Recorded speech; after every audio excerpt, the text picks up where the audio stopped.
Colac, southwest Victoria, 2 hours west of Melbourne, an hour past Geelong, small country town of, it was about 12,000 when I grew up in Colac. Only a couple of schools. Like most country towns, sport brings a community together, whether it's AFL in the winter, cricket in the summer. It was a great place to grow up. My dad didn't really play cricket. Well, he didn't play cricket. My uncle played in Geelong. I remember just hitting balls for hours in the backyard with my pop.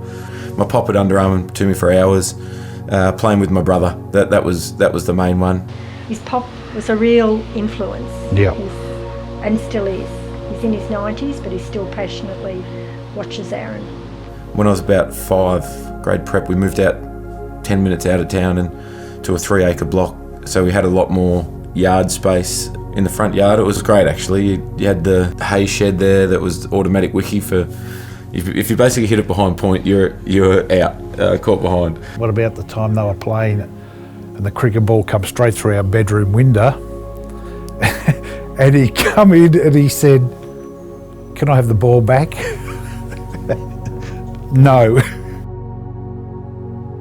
Colac West Cricket Club was my first club. My uncle played there. I think that's why we played footy for Colac Imperials at the same ground as the Colac West Cricket Club. I think I was under 17s where I started. My brother's a couple of years old, 3 years older.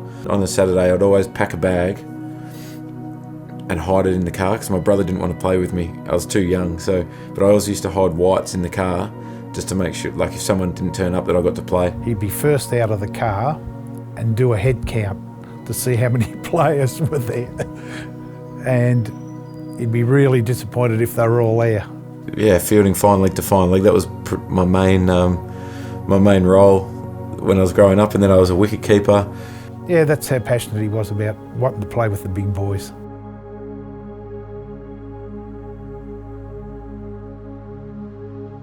It's not until you get a little bit older that you appreciate how much your family sacrificed for you. Each Wednesday used to be VIS training in Melbourne. Dad used to get off work early on a Wednesday afternoon. I used to miss the last 2 classes each Wednesday, and then a Thursday was Geelong Cricket Club training. Sunday mornings, basically huge amount of hours spent in the car. I think the big thing was every time we got home and pulled in the garage, he said thank you. So didn't matter what time of night. Didn't matter. Yeah, he always said thank you. So you did it again the next day. Probably the biggest influence on my career out of them guys was Clinton Peake. He was Geelong Cricket Club legend, someone that you always used to pick up the paper on a Sunday and look through the scores to see how many he made. He was an absolute gun. He played a handful of games for Victoria, should have played a lot more.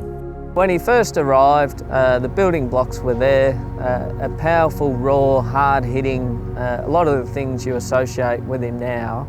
First game in the first, he got hit over and over again against a strong university attack, but he never flinched, he never complained, he never even lost his sense of humour between wickets.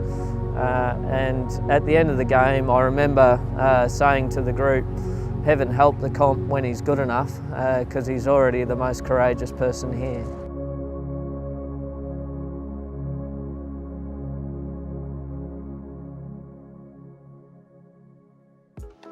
In BBL, my proudest moment was when he made his first century.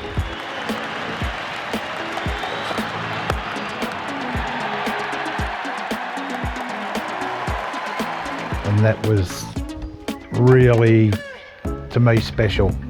And the next thing was when they won the title in Series 08, where they come from the clouds to win it, was really good.